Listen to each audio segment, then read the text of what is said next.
আসসালামু আলাইকুম। তো আমরা আজকে নিয়ে আসবো রাইট ফ্রম ভার্বস এর ক্লাস 6 আজকে শুরু হবে। তো গত ক্লাসে আমরা হচ্ছে বিফোর এবং আফটার দিয়ে একটা রুলস করেছিলাম। তো বিফোরস এবং আফটারস এ আমরা একটা করেছিলাম এর আগে যে বিফোর যেটা হয় আফটার ঠিক বিপরীতে হয়।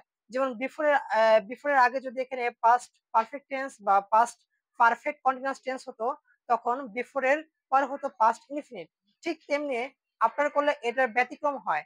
তো আফটারের আগে যদি হচ্ছে পাস্ট ইনডিফিনিট টেন্স হয়, আফটারের পরে হয় পাস্ট পারফেক্ট এবং পাস্ট পারফেক্ট কন্টিনিউয়াস টেন্স। তো আমরা সেটা গত ক্লাসে দেখেছিলাম। তো আমরা আজকে হচ্ছে ওই আফটারেরই একটা হচ্ছে আমাদের নতুন একটা রুলস রয়েছে, যেটা আসলে সচরাচর ব্যবহার হয় না, কিন্তু আধুনিক ইংলিশে এগুলো ব্যবহার হচ্ছে।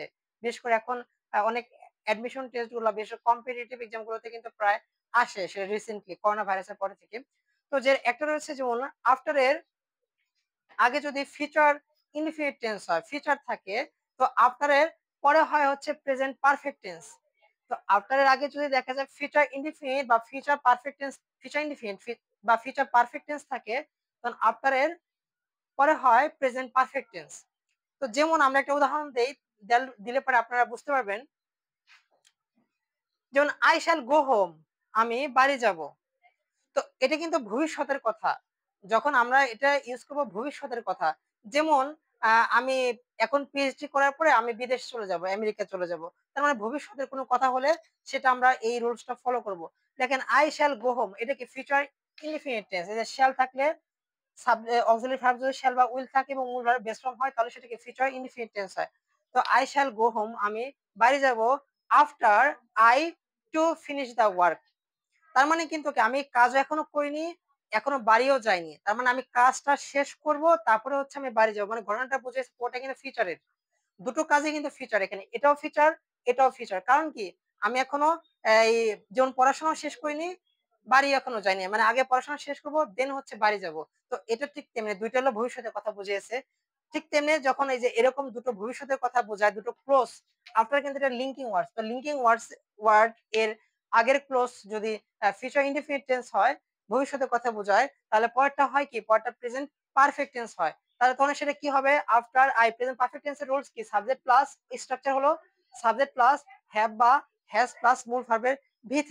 আয়ের সাথে কি বসে, আয়ের সাথে হ্যাভ বসে, এর সাথে হ্যাভ বসে। আর প্লুরাল যেটা নাউন থাকবে বা হচ্ছে সাবজেক্ট যদি প্লুরাল থাকে তখন সেটা হ্যাভ বসে। আর বাদ বাকি যা সিঙ্গুলার আছে সবগুলো হ্যাজ বসে থাকে। যেহেতু আয়ের পরে কি বসে, হ্যাভ বসবে। আই হ্যাভ ফিনিশের ভি3 করলে কি হয়, I have finished the work, মানে আমি কাজ শেষ করেছি, এরপরে আমি হলো বাড়ি যাব। I have finished the work, মানে আমি যখন কাজটা শেষ করার পরে বাড়ি যাব। এটা কিন্তু আহ মানে একটা ভবিষ্যতের কথা বলছে আর কি, মানে এটা ভবিষ্যতে হয়ে থাকে, সেই ধরনের কাজগুলো আমরা আফটার ইউজ করে থাকবো। মানে এখানে দেখেন, এখানে কিন্তু আই হ্যাভ ফিনিশড মানে আমি কাজটা শেষ করেছি, কিন্তু এটা কিন্তু ভবিষ্যতের কাজ, এখন আমি বাড়িতে ফিরে যাব। ঠিক আছে, এটা হলো আমরা হচ্ছে ফিউচার ইনডিফিনিট ব্যবহার করবো। তারপর এটা খুব ইম্পর্টেন্ট, সেটা হলো আই উইশ এবং আই ফ্যান্সি। কোন সেন্টেন্সের শুরুতে যখন আই উইশ মানে ইচ্ছা পোষণ করা, এবং আই ফ্যান্সি, এটা হলো ফ্যান্সি মানে কৌতূহল বশত বা ভবিষ্যতে একটা কৌতূহল রয়েছে, এটাকে আমরা ফ্যান্সি বলা হয়। তো যখন কোন সেন্টেন্সে এই ধরনের ওয়ার্ড গুলো থাকে, তখন আমরা কি করব, তখন আমরা চোখ বুঝে আমরা মূল ভার্বের ভি2 করে ফেলবো। যেমন আই উইশ বা আই ফ্যান্সি থাকলে এরপর কি বসে, এরপর সাবজেক্ট বসে, সাবজেক্টের কি চোখ বুঝে এটা ভি2 করবো। স্ট্যান্ডার্ড ভি2 করলে কি হয়, মানে ভার্বের পাস্ট ফর্ম, নট ভি3 ফর্ম। ভি2 করলে কি হয়, স্টুড। স্ট্যান্ডার্ড পাস্ট ফর্ম করলে হয় স্টুড। আর এটা হচ্ছে I wish I be a rich. Be ভাঙলে কি হয়, এম। বি কে ভাঙলে কি হয়, am, is, are, was, were. যেহেতু আমাদের হচ্ছে প্রেজেন্ট টেন্স না, আমাদের এটা মূল ভার্বে ভি2 করতে হবে। কারণ কি, যেহেতু আই উইশ বা আই ফ্যান্সি রয়েছে, সেজন্য আমাদের মূল ভার্বে ভি2 করতে হবে। সেজন্য এটা ভাঙলে কি হবে, এম ইজ আর। এটা যেহেতু আমাদের এম ইজ আর, এটার কি, এটা হলো প্রেজেন্ট টেন্স, সেজন্য আমাদের কি হবে, আমাদের ওয়াজ আর দিতে হবে। আমরা কি জানি, এই ফ্যান্সিফুল কথা যখন আই উইশ এবং আই ফ্যান্সি থাকে, তখন ওয়াজ না হয়ে সেক্ষেত্রে আমরা ওয়ার ইউজ করতে হয়। তো এটা নিয়ম। তো বি কে ভেঙে আমরা কি করব, আমরা ওয়ার দিব। Were a rich, I wish I were a rich, আমি যদি ধনী হতাম। পড়তেছে I wish I stood first in the examination. আমি যদি প্রথম স্থান অধিকার করতাম, স্টুড ফার্স্ট মানে প্রথম হওয়া আর কি, এটাই। এরপরে রয়েছে আমাদের দুটো চলে গেল, ইট ইজ টাইম এবং ইট ইজ হাই টাইম। এটাও পরীক্ষার জন্য খুব ইম্পর্টেন্ট। ইট ইজ টাইম অথবা ইট ইজ হাই টাইম যুক্ত কোনো সেন্টেন্সে, এটা সেন্টেন্স বলবো না, ক্লোজ বলবো, কারণ যেহেতু মাঝখানে আমাদের এই যে আবার হচ্ছে এখানে দেখেন সাবজেক্ট রয়েছে, হ্যাঁ। তো এখানে যদি ইট ইজ হাই টাইম বা ইট ইজ টাইম যদি থাকে কোনো সেন্টেন্সের শুরুতে, it is high time, it is time, এখানে দুটো টাইম থাকতে পারে।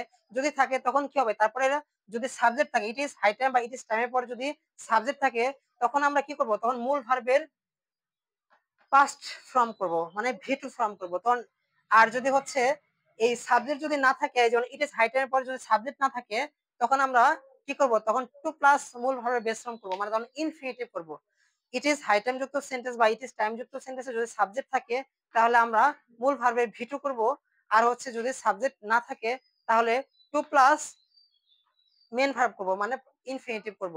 তার মানে আমরা এটা কি হবে, it is high time we discussed, discussed the matter, এটা একটু উপযুক্ত সময় আমাদের ডিসকাস করার।